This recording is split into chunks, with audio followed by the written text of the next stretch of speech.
Interviews ഒന്നും കാണുന്നില്ല. കഷ്ടപ്പെട്ട് എടുത്തുവച്ച ഡിസിഷൻ ലെറ്റർ അഥവാ DLൻ്റെ കാലാവധി തീരാറായി.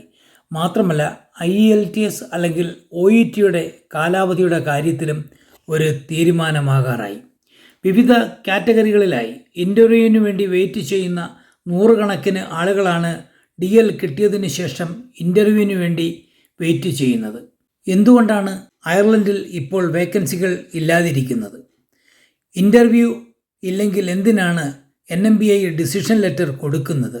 ഇനി അഥവാ ഒരു വർഷത്തിനകത്ത് ഇൻ്റർവ്യൂ ഒന്നും കിട്ടിയില്ലെങ്കിൽ NMBയിൽ നിന്നും ഡിസിഷൻ ലെറ്റർ കിട്ടിയ നേഴ്സസിന് അത് ഫ്രീ ആയി അടുത്ത ഒരു വർഷം കൂടി റിന്യൂ ചെയ്ത് കൊടുക്കാൻ പറ്റുമോ? ഫ്രീസിംഗ് മാറി എന്ന് പറഞ്ഞിട്ട് എന്തുകൊണ്ട് കൂടുതലായി ഇൻ്റർവ്യൂസ് ഒന്നും വരുന്നില്ല? എവിടെയോ എന്തോ തകരാറുണ്ടല്ലോ. അതുപോലെ തന്നെ എങ്ങനെ ഒരു CV വരുന്ന വേക്കൻസിക്ക് അനുസരിച്ച് പ്രിപ്പയർ ചെയ്യണം? അതുപോലെ ഇപ്പോൾ ഇൻ്റർവ്യൂ നടക്കുന്ന ഏജൻസികൾ ഏതൊക്കെയാണ്? ഇതൊക്കെയാണ് ഇന്നത്തെ വീഡിയോയിലൂടെ നമ്മൾ ചർച്ച ചെയ്യുന്നത്. വീഡിയോയിലേക്ക് പോകും മുമ്പ് ഈ ചാനൽ നിങ്ങൾ ഇതുവരെ സബ്സ്ക്രൈബ് ചെയ്തിട്ടില്ല എങ്കിൽ ഒന്ന് സബ്സ്ക്രൈബ് ചെയ്തു വെച്ചേക്കുക. തൊട്ടടുത്തുള്ള ബെൽ ബട്ടൺ കൂടി എനേബിൾ ചെയ്തു വെച്ചേക്കുക. അപ്പോൾ ഞങ്ങൾ അപ്ലോഡ് ചെയ്യുന്ന എല്ലാ വീഡിയോയും ഉടൻ തന്നെ നിങ്ങൾക്ക് കിട്ടുന്നതും ആയിരിക്കും. നമുക്ക് നേരെ വീഡിയോയിലേക്ക് പോകാം. എന്തുകൊണ്ടാണ് ഇപ്പോൾ അയർലൻഡിൽ പഴയതുപോലെ ഇൻ്റർവ്യൂസ് ഒന്നും നടക്കാത്തത്? അതിൻ്റെ പ്രധാന കാരണം നമുക്കറിയാൻ കഴിയുന്നത് ഇവിടുത്തെ ഗവൺമെൻറ് ഹോസ്പിറ്റലുകൾക്ക് ആവശ്യത്തിനുള്ള ഫണ്ട് ഇവിടുത്തെ ഗവൺമെൻറ്റിൽ നിന്നും കിട്ടുന്നില്ല എന്നുള്ളതാണ്. എന്നാൽ ഇവിടെ വർഷങ്ങളായി ഏജൻസി ഡ്യൂട്ടി ചെയ്യുന്ന നേഴ്സുമാരും ക്ലറിക്കൽ സ്റ്റാഫുകളും മറ്റും ധാരാളം ഉണ്ട്. എന്തുകൊണ്ട് ഏജൻസി സ്റ്റാഫിനെ കൂടുതൽ പണം കൊടുത്ത് സ്ഥിരമായി നിർത്തുന്നു? ഇത് ചിന്തിക്കേണ്ടുന്ന ഒരു കാര്യം തന്നെയാണ്. സാധാരണഗതിയിൽ ഒരു നേഴ്സിന് 22 യൂറോ മാക്സിമം സാലറി കൊടുക്കുന്ന സ്ഥാനത്ത് ഒരു ഏജൻസി നേഴ്സിന് 40 യൂറോ മുതൽ മുകളിലോട്ടാണ് ആവറേജ് സാലറിയായി കൊടുക്കുന്നത്. അപ്പോൾ ഇതിൻ്റെ പിന്നിൽ പ്രവർത്തിക്കുന്നത് വലിയ ഒരു മാഫിയ തന്നെ ആയിരിക്കും എന്നാണ് തോന്നുന്നത്. അപ്പോൾ പിന്നെ മറ്റ് സ്ഥലങ്ങളിൽ നിന്നും നേഴ്സസിനെ ഇങ്ങോട്ടേക്ക് കൊണ്ടുവരുവാൻ ഇതിൻ്റെ പിന്നിൽ പ്രവർത്തിക്കുന്ന ഭീമന്മാർക്ക് പറ്റുമോ? ഇനി ഏജൻസികളിലും ആളെ കിട്ടാനില്ല എങ്കിൽ മാത്രമേ പുറത്തുനിന്നും മറ്റ് ഡിപ്പാർട്ട്മെൻറ്റുകളിലേക്ക് ആളുകളെ കൊണ്ടുവരികയുള്ളൂ. അതിലും വലിയ ഒരു പ്രയാസമുള്ളത് ഇന്ത്യയിൽ നിന്നുള്ള നേഴ്സസിന് അപ്പോഴും ഒരു പ്രയാസമാണ് ഇവിടേക്ക് എത്തുവാൻ. കാരണം അവർ 6-7 വർഷം എക്സ്പീരിയൻസ് ഉള്ള ഗൾഫ് നേഴ്സസിനെയാണ് അവിടെയും പരിഗണിക്കുന്നത്. അങ്ങനെ വരുമ്പോൾ പാവം നാട്ടിൽ നിന്നുള്ള നമ്മുടെ നേഴ്സുമാർക്ക് ഇവിടേക്ക് എത്തിപ്പെടുക എന്നുള്ളത് വളരെ ബുദ്ധിമുട്ടുള്ള കാര്യമാണ്. അതുകൊണ്ട് നാട്ടിലൊക്കെ ജോലി ചെയ്യുന്ന നേഴ്സുമാർ പറ്റുമെങ്കിൽ കുറച്ചുനാൾ ഒരു ഗൾഫ് എക്സ്പീരിയൻസ് കൂടി എടുക്കുവാൻ ശ്രമിക്കുക. അതായത് ഗൾഫിൽ നല്ല വേക്കൻസികൾ വരികയാണെങ്കിൽ അങ്ങോട്ടേക്ക് ചാടുക. അങ്ങനെ അവിടെ കുറച്ചുനാൾ ജോലി ചെയ്തതിന് ശേഷം മറ്റ് വിദേശ രാജ്യങ്ങളിലേക്ക് നോക്കിക്കഴിഞ്ഞാൽ കുറച്ചുകൂടെ സാധ്യതകൾ നിങ്ങൾക്ക് തെളിയുന്നതായിരിക്കും.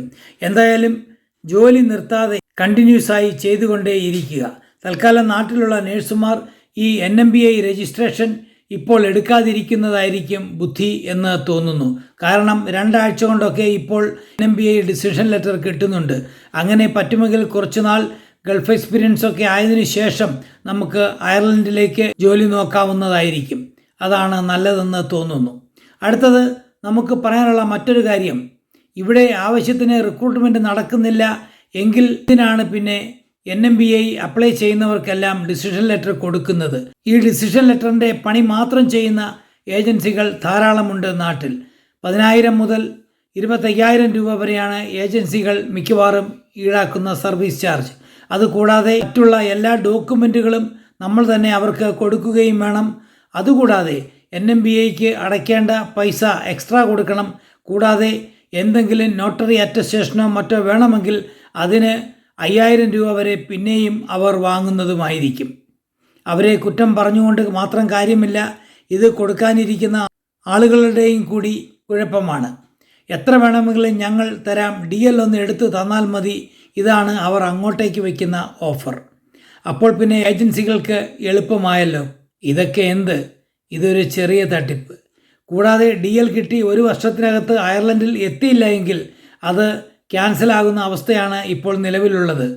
വീണ്ടും എല്ലാം തന്നെ പഴയതുപോലെ സബ്മിറ്റ് ചെയ്തെങ്കിൽ മാത്രമേ രണ്ടാമത് DL കിട്ടുകയുള്ളൂ. ഇതിന് ഒരു അറുതി വേണ്ടേ?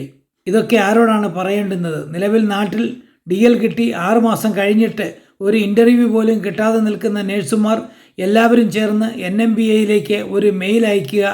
നിങ്ങൾക്ക് പറയാനുള്ള റീസൺ നിങ്ങളുടെ കയ്യിലുണ്ട്. ഞങ്ങൾക്ക് ഇതുവരെയും അയർലൻഡിൽ നിന്നും ഒരു ഇൻ്റർവ്യൂ പോലും കിട്ടിയില്ല. ഇനി അഥവാ ഈ 6 മാസത്തെ ഗ്യാപ്പിൽ ഒരെണ്ണം കിട്ടിയാൽ തന്നെ അതിൻ്റെ പ്രോസസ്സിങ് തുടങ്ങി വരുമ്പോഴേക്കും ഇത് ക്യാൻസലാകും. ഞങ്ങൾ എന്താണ് ചെയ്യേണ്ടുന്നത്? ഞങ്ങൾക്ക് ഫ്രീ ആയി അടുത്ത 1 വർഷത്തേക്ക് കൂടി റിന്യൂ ചെയ്ത് തരണം എന്ന് അപേക്ഷിക്കുന്നു. ഇങ്ങനെ പറഞ്ഞ് നിങ്ങളെല്ലാവരും തന്നെ NMBAയിലേക്ക് മെയിൽ ചെയ്യുക. ഇൻ്റർവ്യൂ കിട്ടാതെ ഞങ്ങൾക്ക് അയർലൻഡിലെത്താൻ കഴിയുകയില്ലല്ലോ. അല്ല എങ്കിൽ ഈ തരികിട ഏജൻസികളുടെ കയ്യിൽപ്പെടാതെ അയർലൻഡിൽ വന്ന് ആപ്റ്റിറ്റ്യൂഡ് ടെസ്റ്റ് എഴുതി പിൻ നമ്പർ അപ്ലൈ ചെയ്യാനുള്ള സംവിധാനം കൂടി ഈ ആളുകൾക്ക് ഒരുക്കി കൊടുക്കുക. അല്ലെങ്കിൽ കാശും മേടിച്ച് DL കൊടുത്തിട്ട് അവർക്ക് അത് കുരങ്ങന് മുഴുവൻ തേങ്ങ കിട്ടിയ അവസ്ഥയും ആകും.